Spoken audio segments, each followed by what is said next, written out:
Welcome back to The Explainer. So, while a lot of us absolutely love the sunshine, those super long days, and weekend beach trips, there's actually a whole other group of people who feel, well, the exact opposite. When summer rolls around, they get irritated, completely drained, and are secretly just counting down the days until they can finally bust out a sweater again. Okay, let's dive into this. Why do some people genuinely hate summer? It's really easy to just assume these folks simply dislike the heat, right? But psychology actually suggests the real reasons go much, much deeper than just the weather outside. It's all about how our minds and bodies are literally wired to react to the entire sensory environment of the season. On one side, we've got this massive societal expectation of summer, endless freedom, parties, vibrant energy everywhere. But on the flip side, the psychological reality for a lot of people is constant fatigue and absolute mental overload. So today, we're going to unpack this huge gap between expectation and reality, and we'll draw directly from psychological insights to figure out why these summer months can actually be so uniquely challenging.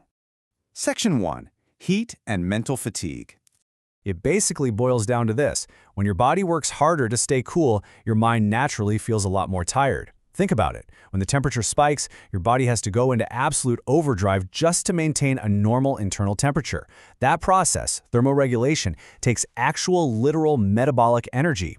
And because your body is burning through so much juice just to keep you from overheating, your brain is left totally depleted. So what's supposed to feel like carefree summer freedom actually ends up feeling like a heavy, constant fatigue.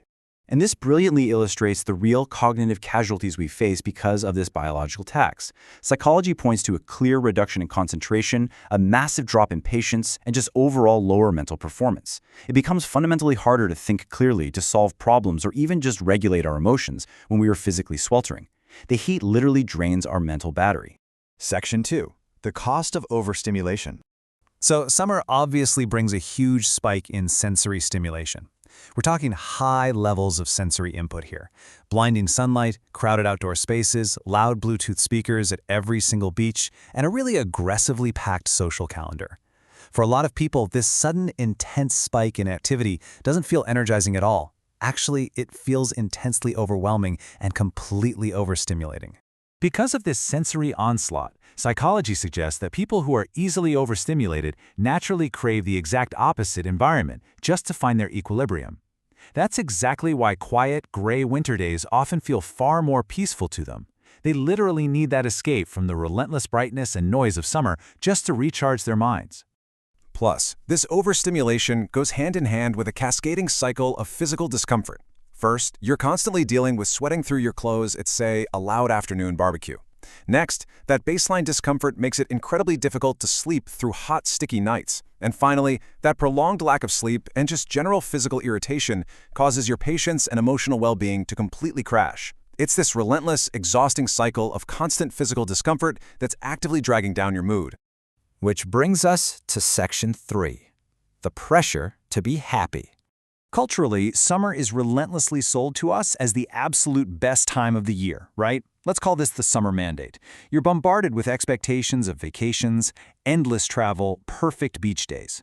And interestingly, it is the exact same toxic social expectation you feel during the winter holidays. Just like that intense pressure to be perfectly joyous at a forced family Christmas gathering, summer basically demands that you perform happiness at every single outdoor event. That constant pressure to meet the expectation, that forced holiday cheer, creates an intense emotional fatigue all on its own. So, the crucial point is, people who do not enjoy summer may feel like something is actually wrong with them. Think about it. When the entire world is screaming that you're supposed to be having the time of your life, and all you actually feel is discomfort, sweat, and fatigue, it creates this deep internal friction. You feel so pressured to be happy, and failing to meet that forced festive standard makes the whole season feel profoundly isolating. All right, Section 4, your personality and environment. So, as we've seen, summer environments are inherently energetic, loud, and highly social. But cooler environments naturally foster calm routines, quiet spaces, and a bit of solitude. Psychology shows us that our personalities heavily dictate our environmental preferences. People who naturally lean toward calm routines and quiet spaces are inevitably going to struggle in the loud, energetic chaos of summer simply because it violently clashes with their baseline personality. It is incredibly important to understand this. It's not because these folks dislike happiness or are just fundamentally negative people. Not at all.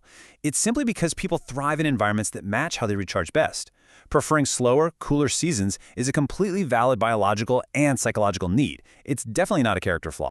To synthesize everything we've covered in this explainer today, we really have to realize that hating summer isn't about the weather at all. It is entirely about how your specific mind responds to the world around you. Not everyone experiences the same season the exact same way.